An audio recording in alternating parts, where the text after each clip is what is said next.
Bill, what can you tell us about the attendance and the registration requirements for next summer's international convention? From a registration standpoint, right now we are scheduled with just the registrants that we have. We would be the second largest convention ever held in the U.S. Our goal is to be the largest, and we're looking for everybody to keep signing up, sign up, sign up. It is a great convention. We have great activities planned. We have an excellent House of Friendship. From a volunteer standpoint, we need 1,200 volunteers. Volunteers will have several jobs that they have to do. First of all, they will only be expected to volunteer for 4 hours. Our position on volunteers is if you want to do more than 4 hours, you can, but 4 hours is what we're asking you to do. This gives you an opportunity to help us and also to attend the entire sessions. Okay, what will a volunteer be doing? First of all, I want to tell you that to be a volunteer, you have to be registered. If you are not registered, you cannot be a volunteer. But once you're registered, you will also be able to sign up on the Rotary Convention 2017.org website to become a volunteer. We will have training for the volunteers in December and January. We will have special vests, special vests, special hats, and special pins that they're identified by color, what they're doing, what their responsibilities are. You can sign up as a site coordinator for the volunteers and have a volunteer team under you, or you can be just a volunteer. But what is the job of the volunteers? The volunteers have 3 responsibilities.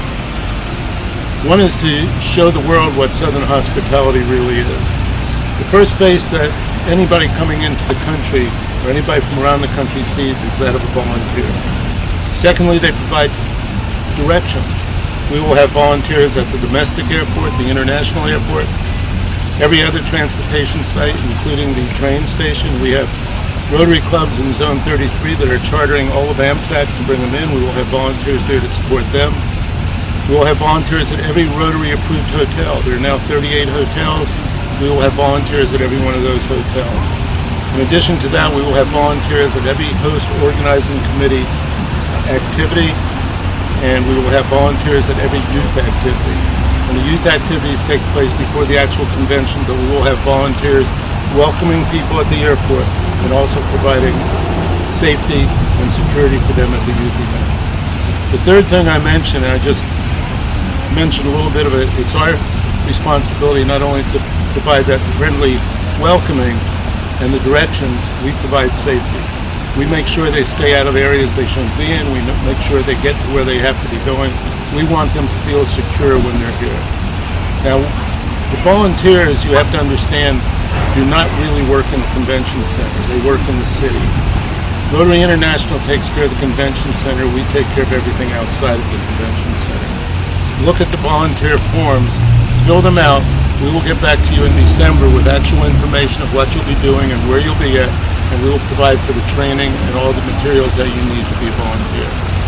The last thing I want to say is, I don't say come to Atlanta, you are in Atlanta. Come and enjoy the convention that will be a convention of a lifetime, the 100th anniversary of Rotary Foundation. I have a quick question. Yes, sir. Can volunteers elect where they want to participate, like at the airport, or was it a decision of the host committee? It's a decision of the host committee, and no, they cannot specify a site. However, if a club wants all their members to volunteer together, we will put the entire club at one site. Thank you. Okay, thank you. And Bill, thank you for sharing with us. We all look forward to next summer. My pleasure, Joe. Thank you. My pleasure.